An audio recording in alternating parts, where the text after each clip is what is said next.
Hey everybody, me Keith, Elder Rock Arcade Laboratories. Well, here we go. So we're moving right on. Haven't had a lot of time. My day job taking all my time for my real passion, fixing arcade games for you. And I like to play them. So anyway, hey, we got the Blue Label Defender out in the sun drying. Just got a complete clean. But we're moving on to my second Defender set I bought here in Thailand. So you can see it's still on the board. I think this guy came straight out of a cab. Have the volume pot. That's good. They replaced the power supply with one of these Suzo hop, and we're gonna test that. I think it's probably okay. Oh, this actually has the interlock part of the harness too. So the reason I want to get started on this, I want to get the harness out and modified. Probably not a lot of modification, but I want to get this guy ready for test bench usage with the power supply that we already rebuilt. So little differences. So this is a red label set. You can tell it has the red lines across, and it has 11 EPROMs.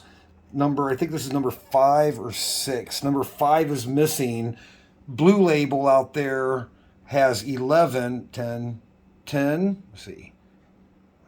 6, 7, 8, 9, 10. The blue label set only has 10. 5 and 6 are missing. Now, this is the most latest version. This will run on the cocktail. It will do the inversion on your cocktail table, change the screen. That's the most latest model. So this is also, you can tell it's a late model of Defender or Williams because it has the 2 decoder chips, which I hope are good. This set is not matching serial numbers like the other set. Let's see, 5, 1, 5, 5. Yeah, these are all different. So I won't worry so much about trying to save the labels on these.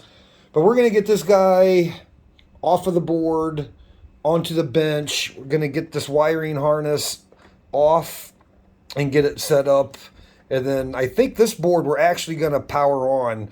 The output pins, where's the output? The video output is here, maybe here, but has a composite. It has a composite output. Early Defenders do not have. So we can hook this guy up and see what it does, but it don't matter. We're just going to do initial power on and see what happens. But he's still going to get rebuilt. Going to get all new. He's going to get all new sockets. This guy's already had some rework. Has some socketed ICs already.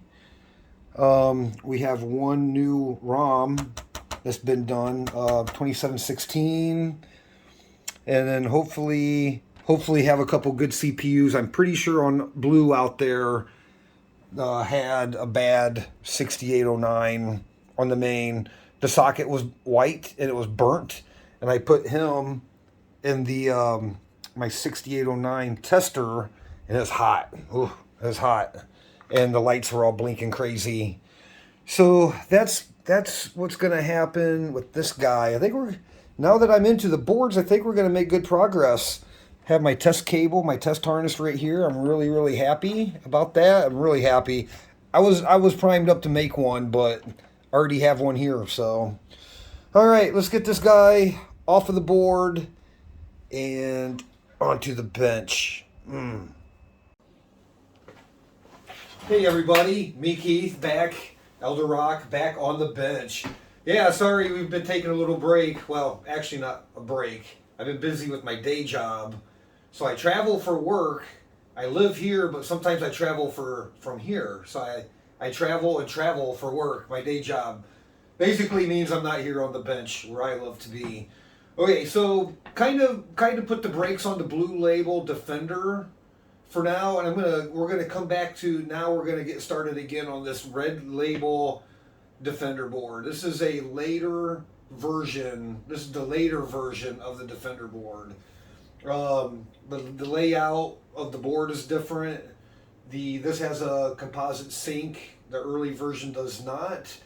So I did a preliminary fire up. This board actually works pretty well, but I just want to maintenance it. We're gonna kind of bring it into the future technology, right? Get this thing good to go for hopefully, I'm hoping at least 2 generations more. So we're gonna do some desoldering today and soldering. So we're gonna start swapping out the pins, the ROMs, the ROM pins, decoder sockets, CPU socket. We're gonna get everything desoldered. We're gonna start with the CPU board, and then do the ROM board, and I've got some stuff on the soundboard that we can do. So I don't think I'm gonna film the whole thing, but I think we're just gonna hang out. We're gonna do some talk about some desoldering and get this thing hopefully put back together this weekend and fire it up. Okay, so let's get you over to the bench. Let's go. Okay, we're back on the bench, just getting the camera set up here. But I thought we'd scan the board because I think when I get it locked in, we're gonna be locked in for a little while. So I did wash this board. It's all in really good shape. There has been some rework on some logic ICs. Here's some 7474s, 7404. What else? A couple other logic chips have been socketed at some point. These sockets are dual wipe, and I inspected them pretty good. Let's see if I can get you in there. So I'm not gonna change these guys because down inside, wait, let's see if I can't get that to zoom, or not zoom, focus. Ah, there we go. Down inside, what I do, I measure the gap. So you can see, like, if we're talking about the left-hand side there, I check the inner contact to the outer contact to make sure it's not been spread open. That causes a lot of problems with dual wipe. And I also check these guys for corrosion. And I really didn't see anything dangerous enough, risky enough to really change those out. There are some single ones. That just looks black because of the shadow in the picture. Those are actually pretty clean. There's another one I missed.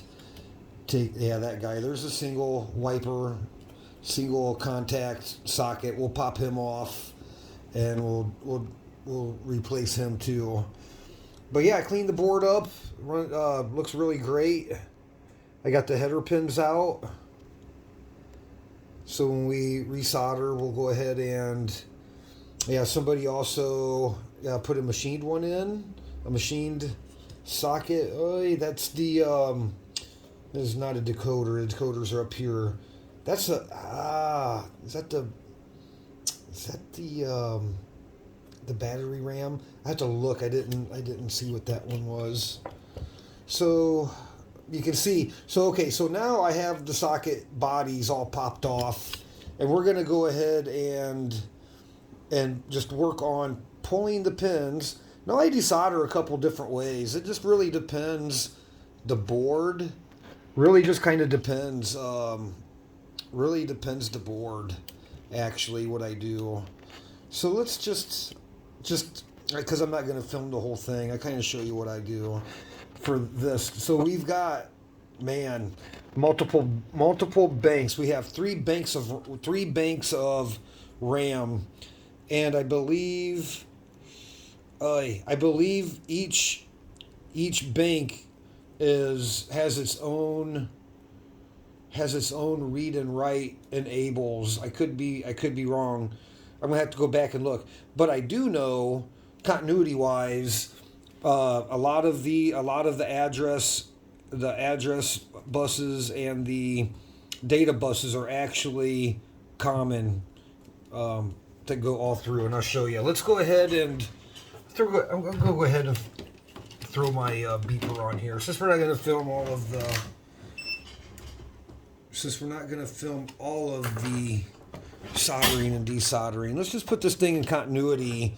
So it's really important when you do these massive banks, I don't care what games that they are, that that you have to if you have to know the schematics, you have to know the continuity past the schematics, like how these guys are wired. So when you put it back together, because that you can check it for your own work, you're most likely to damage it yourself. See what I mean here? All banks. Am I in? Yeah, I'm in. So all the banks are not every pin, but a lot of the pins are tied together, bank to bank to bank on these. I can't remember. Maybe they do have their own separate read-write lines or whatnot. I have to go back and check. Yeah. So I believe, so this is tricky. Here's what can happen. If you are checking these after you resocket, you can have, my point here is, you could have a broken trace. You could have one pin or one leg. You could have a bad through hole, broken trace in between here. But when you beep end to end on these banks, you will beep for continuity. If that makes sense. So if I had a broken trace in here somewhere and I beep out, it will beep because it's going also through this bank and around. So you have to be really careful when you check your work on these. You have to know what's going on this circuit, and it's more important, double important, to visually inspect everything here before you put your new socket in. Very important, because beeping out end to end, dink, dink, dink, dink, could be a false failure. Like I said, you could be beeped out like that. Let me see if my hands are in the way. Can you guys see it all? Oh, I guess almost can see. My other lead is up on the top of this bank here.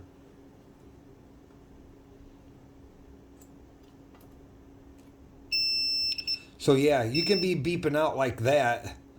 You can get a continuity tone or low resistance, but it's because if you broke somewhere in here, it's because the path is going the other way as well. So be very careful on that on these Defender boards. And I haven't done the Giles or Robotron yet, but I imagine they're the same. Okay, so I got my solder gun fired up for a while. Been prepping. So let's go ahead. So I like to do a couple different ways. If I'm just doing a few chips, I go ahead and just use the desolder gun and just suck the solder out the back. But like I just said, like, these are so important. If any of this is jacked up, you're gonna have a really hard time. You're gonna have a really hard time after the fact, after you resocket it,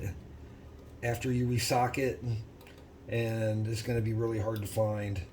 So the best course of action is just take your time now. Okay, so I'm just putting some flux on here, and we're going to come through and just pull out each pin at a time. It's kind of boring, but I don't know. I don't think it's boring. I actually like it. And probably will repeat this a few times, but you have to be careful. You'll see when we get the solder gun going, you have to be careful when you pull these pins that you don't pull any of the traces up. You got to let that solder, let that solder render all the way through the through hole. If you pull that pin prematurely, it will pull up the trace on the top side. And you know, I've done plenty of my own, fixing my own work, rework, stuff like that, and getting pretty good now, but I still don't like to take the time. To do it. Yeah, just for a silly mistake. I mean, I have to, but you spend a lot of time fixing your own stuff if you're not careful. So I'm just going to go ahead and just going to put this flux on here. This is, I am pretty sure this is a knockoff. I get it here in Thailand. It's the RMA 223, but made in China. So that the other Amtech stuff, it's more, it has a darker color. But this stuff works okay, and it's really cheap here. I think if I had one complaint, I don't think it. I definitely know it doesn't clean as easy. It doesn't render as easy with alcohol, but that's about it. Just have to clean it a little bit better. But it is non-corrosive, and it does really help with the flux. So okay, I'm just gonna go, since I got the flux out, I'm just gonna go ahead and hit these other ones.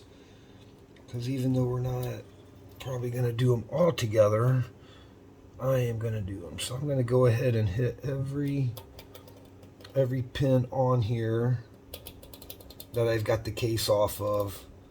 The cases on the pins, if you've never done it before, they come off pretty easy. You can, sometimes I use pliers, sometimes I use a screwdriver to pop them off. Here, let's pop off this one.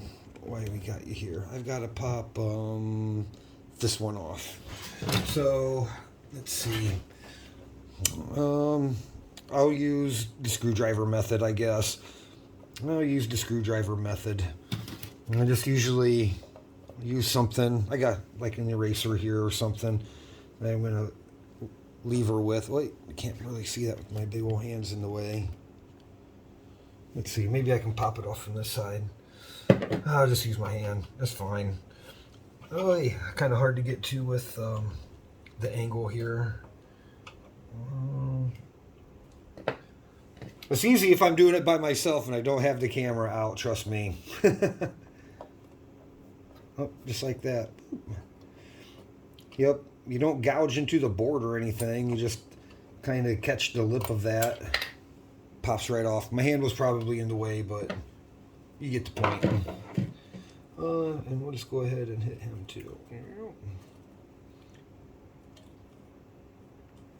Yeah, this method is good. Like I just said, I desolder, I extract pins. I have several different ways. And when you watch the videos, you know, the videos are a la carte, in my opinion. I've watched lots of desolder videos, and there's not the best desolder videos are over on Classic Arcade Repairs. But if you watch all the other ones, and they're all useful, but you'll see that, in me, it's just one technique. I think a person really should kind of learn how to do them all. Okay, so what I do, I got my, burn myself. What do we got? I got my, this is the soldering tip I use almost exclusively for everything. A chisel point is probably, I don't know, a 3 mm by 3 by 5 mm or something like that. So, and I like where I just put the flux, I like to come in on the back side, because that's kind of where the pad is. And I use tweezers, and sometimes I just use my pick and just get in here. Well, maybe I'll use my tweezers. But I get in here, you'll see it when it moves. Boop, you can pull it. See how easy? I think my tweezers might be better than this pick. So the good thing about this way is, like, you really don't cause any damage. So like I said before, I did it a couple times. I did not, for some reason, the solder did not render. And then when you extract the pin, you just you have a risk of lifting that trace. You can see like where the trace comes on, connects to the pad on the upper side. And on the ground ones, you can actually feel too, the ground plane and the power plane ones, they are definitely more, they require more heat. I think you have a lot of electrolysis. So these are the ones that are definitely at risk that you can lift and pull damage. See, like this one's coming out really hard. Get the heat on the side of it there. I just have to do it. Yeah, see, and that is exactly why we resocket. Did you see the top of that pin just pop off? It was so brittle. It was so brittle it just freaking snapped. I mean, I wasn't hardly getting on that at all. I have to get my little pliers. Usually they don't come out, but if you feel resistance, you just need to slow down. Don't be forcing stuff or you're gonna break it. Don't be forcing stuff or you're gonna break something. So I'm gonna actually grab my pliers here. We're gonna get some heat. And sometimes you have to look under the board. Sometimes like this one I'm about ready to skip. Because maybe on the back side, maybe the pin is bent just a little. How well is that coming through? Oh, okay. It's coming out, but man. Yeah, it could have like a little tweak on the back. It could be just bent on the back side. Okay, we're just going to skip that one. We're going to have to flip him over and see what's going on. Alright, I was using my pick. I'm going to use my pliers that time. How is that coming through, guys? See okay?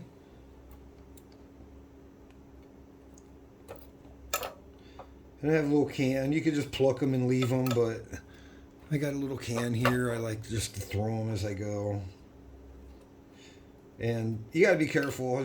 You know me, I have trust issues, but if you just pluck these and leave them laying all over your board, make sure that you get them all cleaned up because they can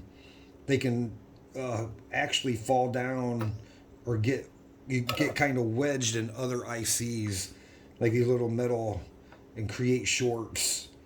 So if you just leave them lay all over, see how easy of a short that would create? It's like the perfect size to lay up in like some other ICs. If it kind of gets moved around your board and maybe you don't see it. So, really.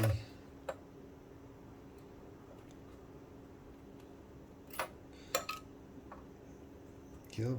And just kind of go gentle. You don't need to push hard.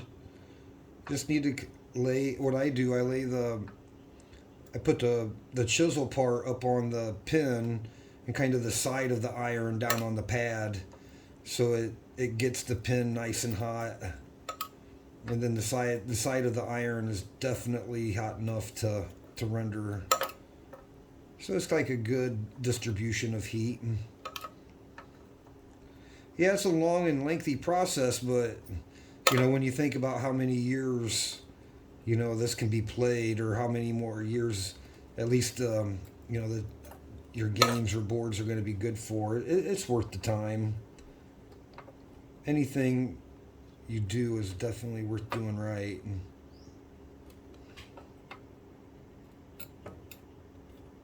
That guy's a little stubborn too. Some of them, have some bigger ground planes. There's my meter shutting off. I'm going to skip him. If I feel resistance like that, I'll skip it, because if you pull it, something bad's going to happen. You're better off. Thing about I teach my students is having a feel for things, like when we're working with our hand tools or whatever. And you find like a lot of young people, they just haven't learned it yet. They haven't had a job where they're wrenching and torquing and stuff like that. And so I got to be patient with these guys and teach them. Somebody's got to teach them. But having a feel is important. And don't get me wrong, I've snapped many of a bolt trying to get it to tightening things. So that's the gist of it. I don't know. We'll go back on this side, on the back. We're going to go back on the back side. Wait. You want to be careful how long you're on there as well. There's a time limit. I slipped off and it got cooler. He was almost just out. Must be the power. Alright, we're just going to kind of leave him go. Yeah, the ones that I have resistance, I'm just going to leave in for now. I want to look at the backside and make sure nothing weird's going on. Or maybe add a little bit more flux or whatever.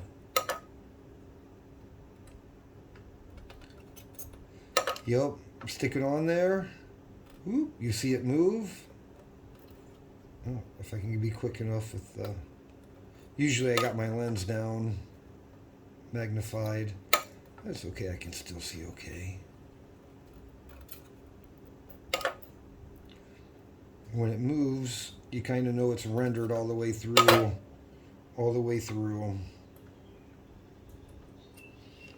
Let's see if we can get... Wait, see, oh man, he just broke off. That's why we changed them out. He just completely snapped off. So that pin, I got him in my finger. So that guy was like pretty much already corroded, or the tensile was completely gone. That's why you replace all of these sockets, man. It's just, that is why. Because you kind of look at them like, oh, they don't look that bad, but there's other properties there. Yeah, I might have to get the solder wick or something up for that guy. We'll do a few more and then we'll cut. We'll do a few more, then we'll cut, and I'm gonna work alone, and then I'll come back and show you what it looks like when we're done. Let me zoom up since we're getting ready. I don't know if you guys, I don't know how well this is focusing or whatnot. It should focus in some more for me. Come on, baby. Oh, man, there it was. Bam. That looks pretty good.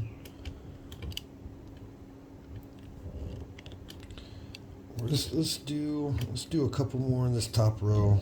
Kind of zoomed in. Get my... Okay. There we go. Don't move. So we'll do the one row and then call it good for this portion. I wanted to do this row because you can see, like this guy, same thing. Electrolysis is like welding, man. It just bonds metal to metal. Two different kind of metals. What you hear me say a lot of electrolysis. It's like, what is electrolysis? Electrolysis is when you have two different types of metal material, whether it don't matter, steel on aluminum, whatever kind of brass and steel, any combination of any two kind of metal. So in this case, it would be the plating on the pin and the material, the metal material that they use on the board PCB. So that would be, so what happens is two different metals, when you pass current through them, create kind of like an influx of electrons and protons and all that, and it creates what's called electrolysis, because something you can't really see with your meter unless it's like really failing, but what it does, it creates a chemical. It's a chemical. Oh shoot! I'll go film and my brain goes blank. There's a chemical reaction. There we go, and that chemical reaction will actually lead to call it like a film, like something physical. It creates, call it a corrosion. But electrolysis, but this corrosion is like, electrolysis corrosion is like a chemical reaction, and it bonds into the pores of each metal. So I don't know what's going on here. If I'm like, am I on the wrong side? This whole row here is just crap.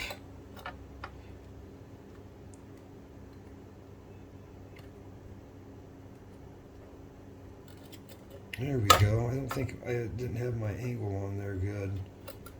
There we go. Wait. Can you guys see that okay? No, the camera moved. Okay, wait.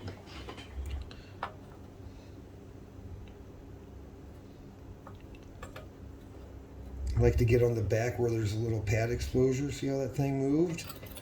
Once it moves, you know the solder is rendered.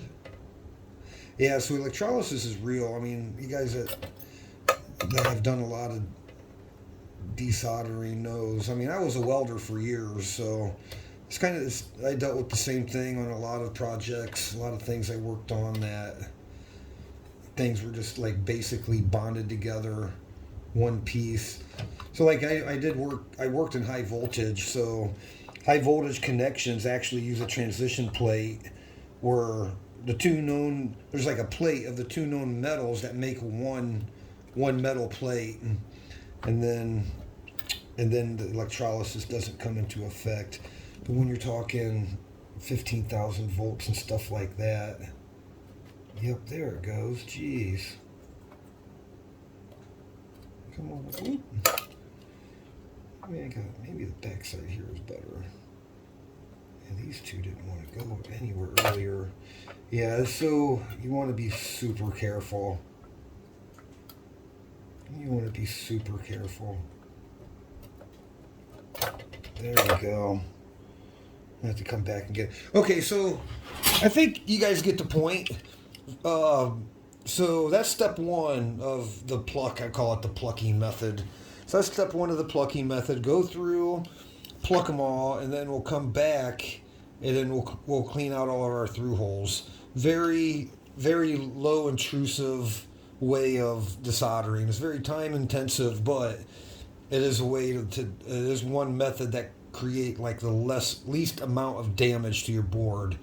Okay, we're going to end here, and we're going to come back here in a bit.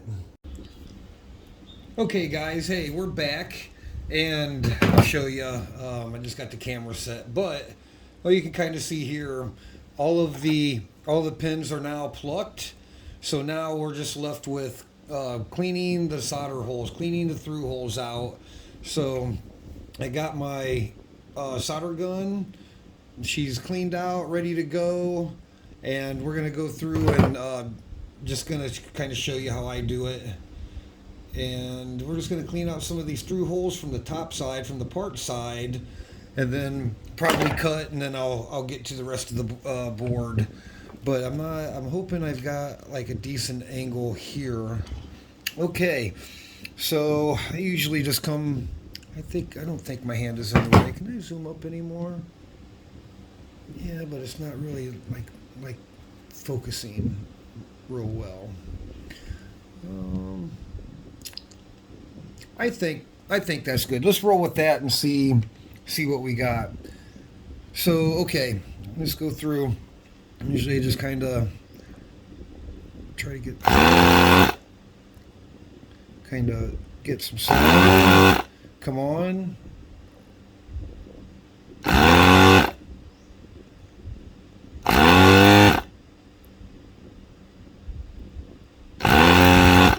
Yeah, I like this way sometimes.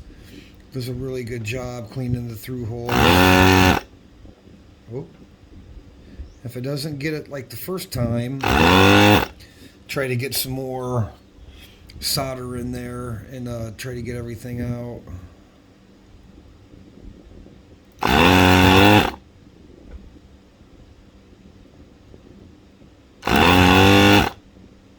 Like this nasty one.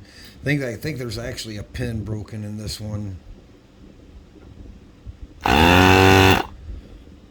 Yeah, I think there was a pin in that one. We'll come back to that one. So yeah, after I cut the video and started plucking the pin, it goes really fast. Like the video that we were taking together was kind of slow and dodgy.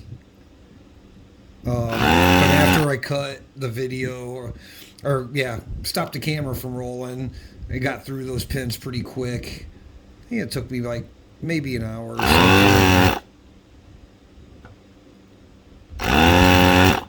So yeah, I don't know how well you guys can see that, but well, kind of. You can see that the holes are nice and open. I'm trying to kind of.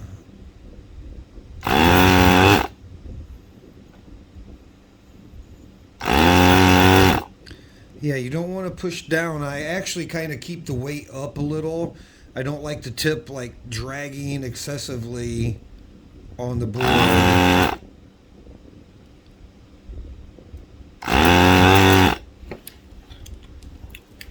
right, let's see if I can zoom in on that and get that to focus.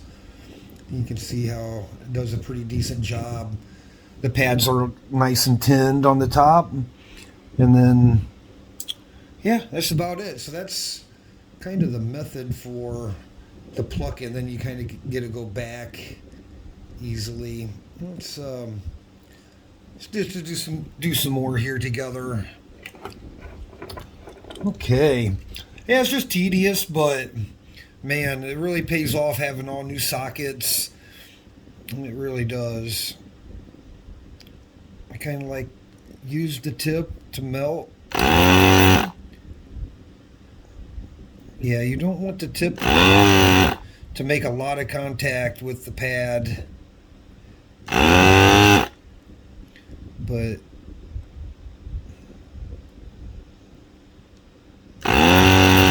you got to make enough contact to melt your solder. See, kind of like I missed that one.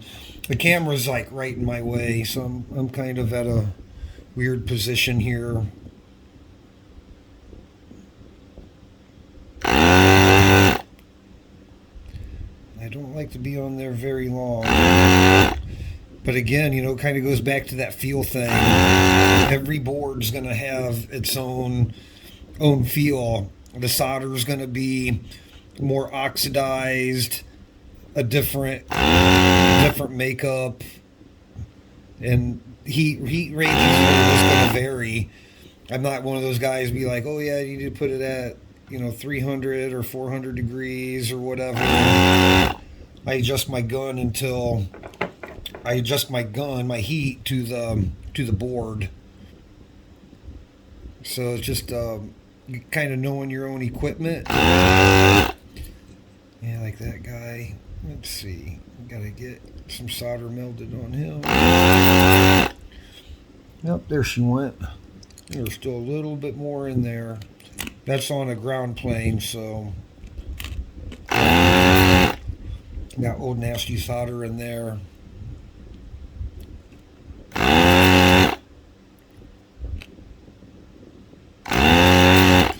And this will go pretty quick too. And we'll just do some more together.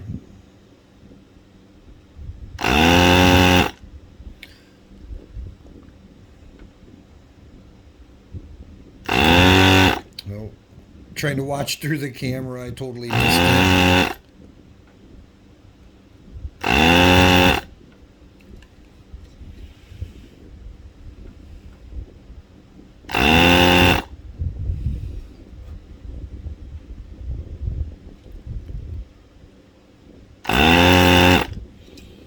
All right. Well, there's two of them done. Yeah, I'm looking at the video camera here. Let's wonder if I get that in. If we can. Wonder how much it will take. Yeah, we're just kind of messing around here. Oh, there we go. Wait, where'd it go? Wait, right there. That's the good focus. But you can see they're nice and clean. Let's do a couple more. Kind of lock that guy in right there. Hopefully it don't go all wonky when I start getting the gun in there. Yeah, get this done and we'll get it cleaned up and get it ready for socketing. We'll just start in the back here. Trying to keep my hands and everything out of the way. Hopefully it stays focused. Dun, dun, dun. Okay. Yeah, I was listening to Chili Peppers' new album. Yeah, there we go. See, like that one, missed it. And I'm at a weird angle here. Alright, I'm at a really weird angle here. Yeah, usually it goes better working at a weird angle just to try to film this.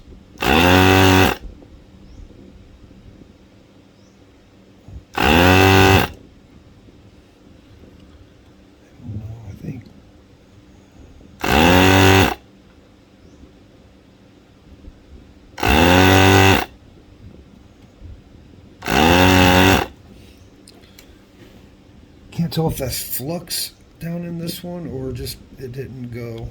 But there it goes. There was some stuff down in there.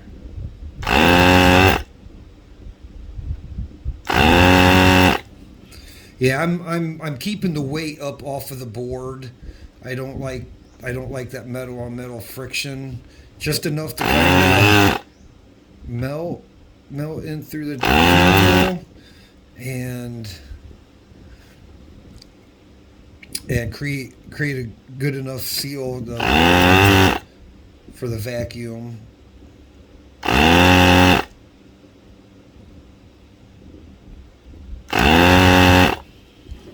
looking pretty good so far.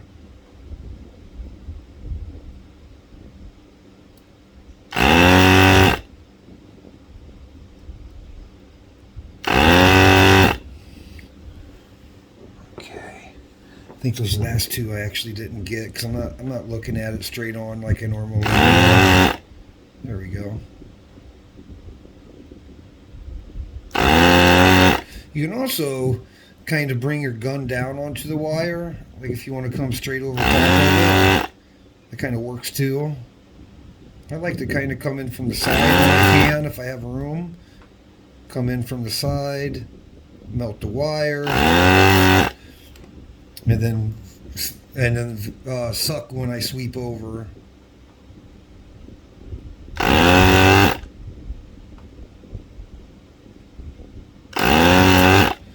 Yeah, so far so good. How much more can we see? Seeing it's not really making a lot of damage, which is what we want. There's so many traces, so many points of failure there. Let's do one more, and then I think we'll probably call this section, this part, I guess this would be part 2, clearing the through hole. Let me rearrange myself here. Okay.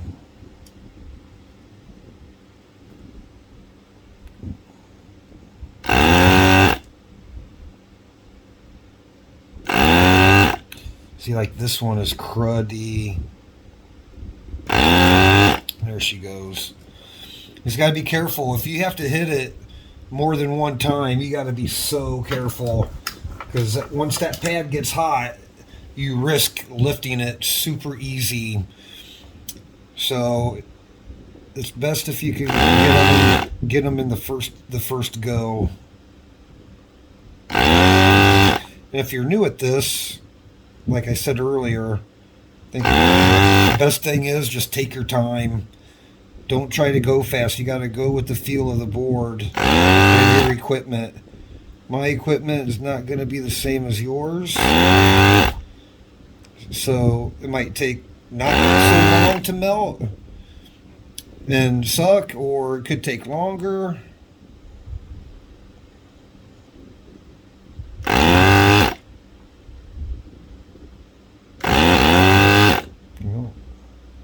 See, I didn't give that one long enough. Okay. Oh, come on, baby. There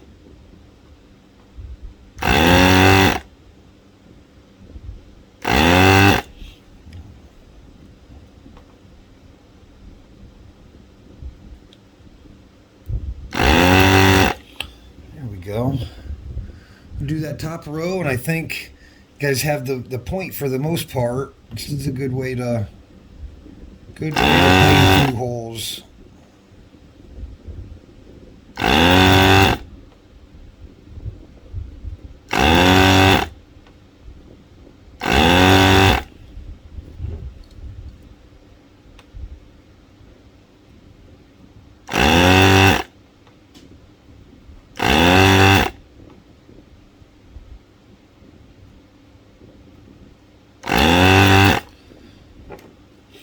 Yeah, your gun has to be clean. Gun has to be clean. You need good suction on this. There we go. Yeah, we'll do one more row. We can see one more row there. Let's go ahead and do one more row together. Wait. Better than that. There we go.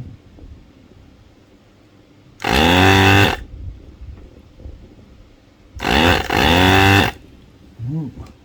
Yeah, I didn't get that one. I hit the trigger a bit soon. Yeah, that flux that we added really is still helping. As part of the process is having that flux on here. It helps render that solder, helps loosen it up, takes some of the oxidation out of it, makes it workable. Wait, too fast again. There we go.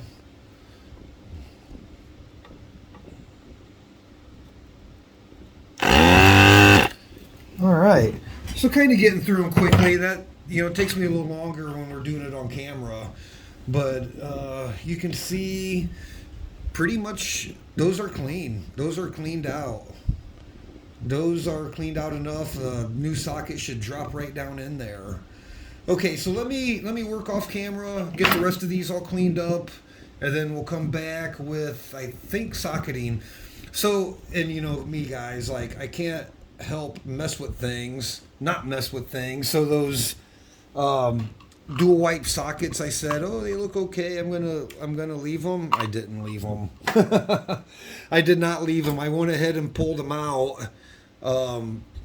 Because I want all new. I want all the same brand of socket on here, and on the back side, I didn't want there to be different like rework solder, so it would have been like factory rework one, and then my work, like three different reworks on the board. So I wanted to get rid of all that, and kind of looking at those sockets, they were like maybe 50% life, kind of looking at them and gauging that gap in there a little bit more. I was kind of taking a closer look, and they're okay, but I noticed some of the gaps, they're not quite like factory or, you know, like a new one. So I just decided to pull them. There was only 4 of them, and I'm like, yeah, why not just change them? Have all the same type of sockets in there, all new rework. And I think that was a good move. Okay, let me work off camera and then we'll come back. Okay, we're back again. So now I have finished going through with the desolder gun, kind of like I was showing earlier. And we went through and we've cleaned every through hole on here and did not make any damage. I'm pretty pleased.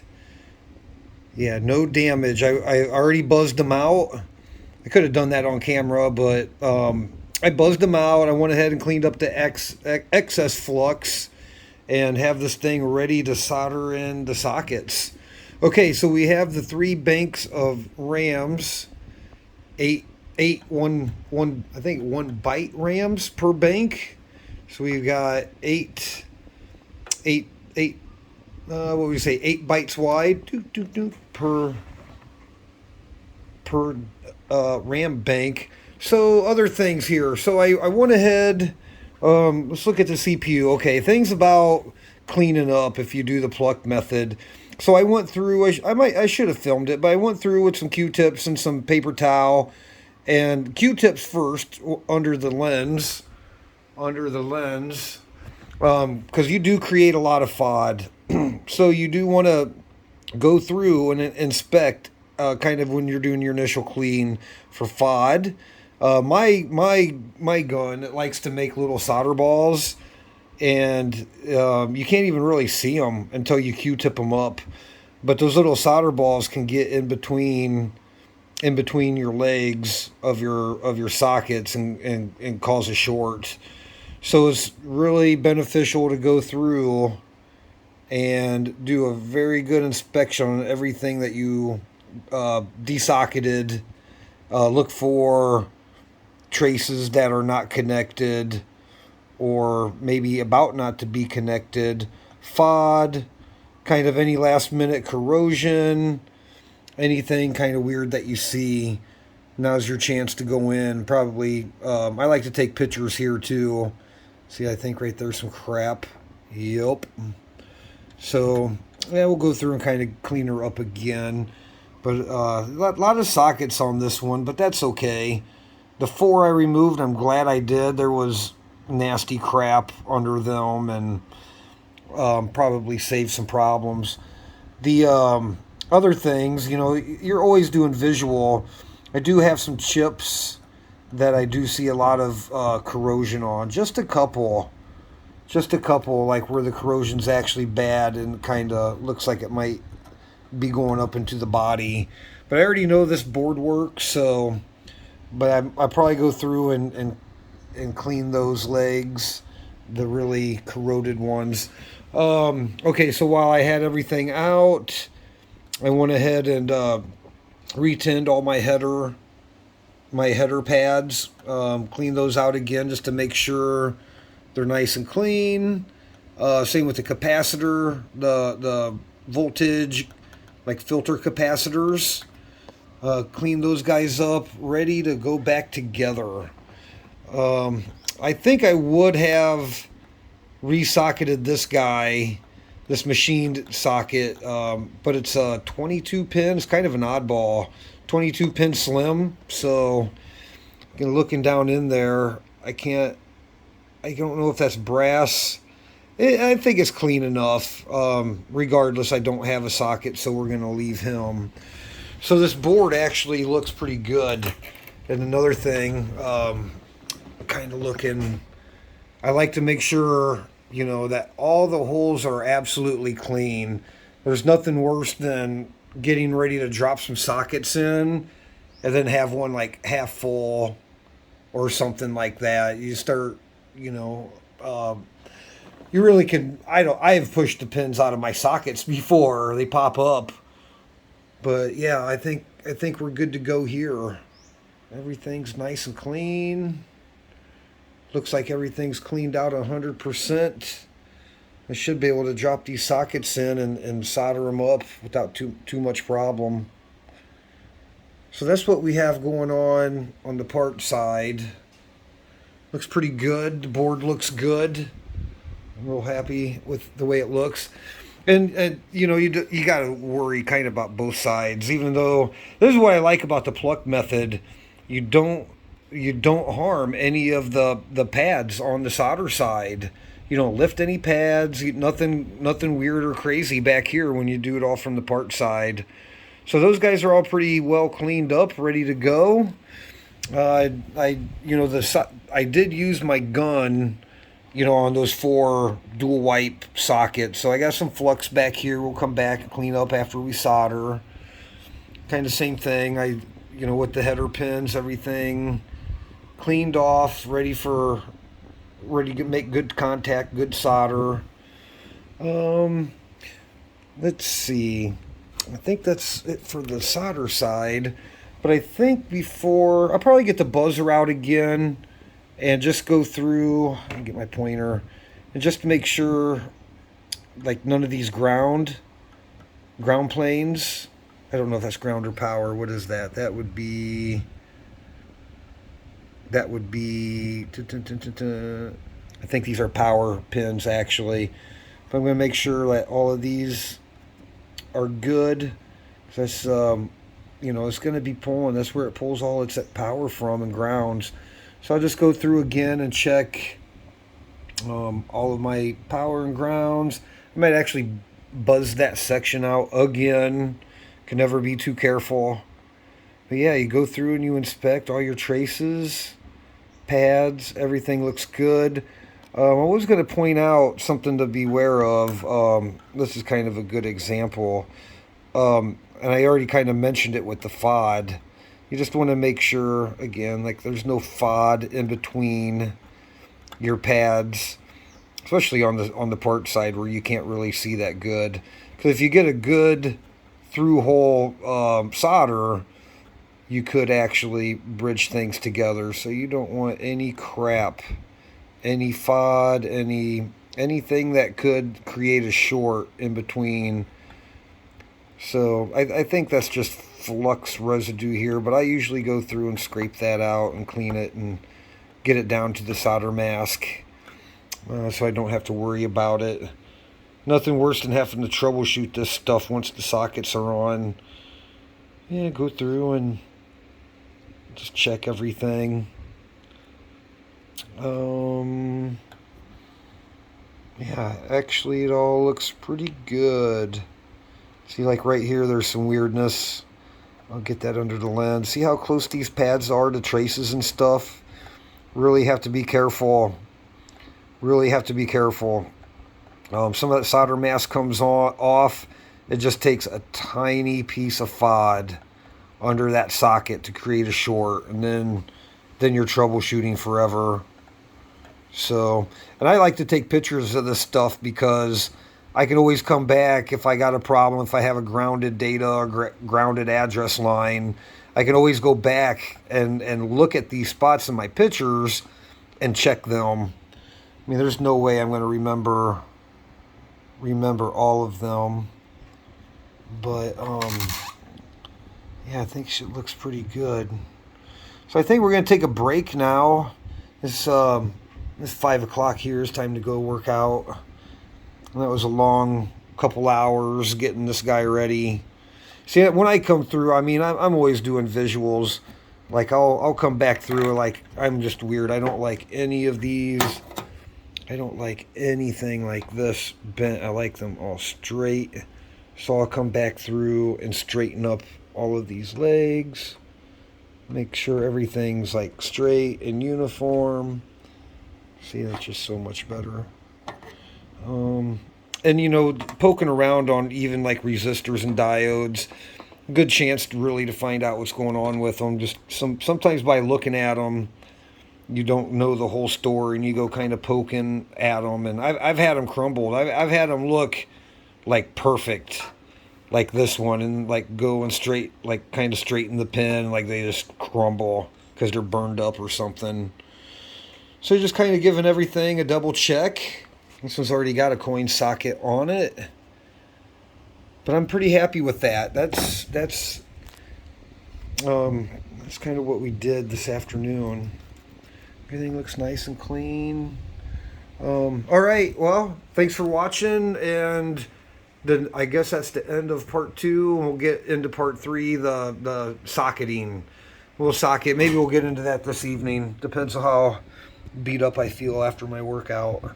Okay, well, and then tomorrow I still got the ROM board, ROM sockets, CPU, header pins.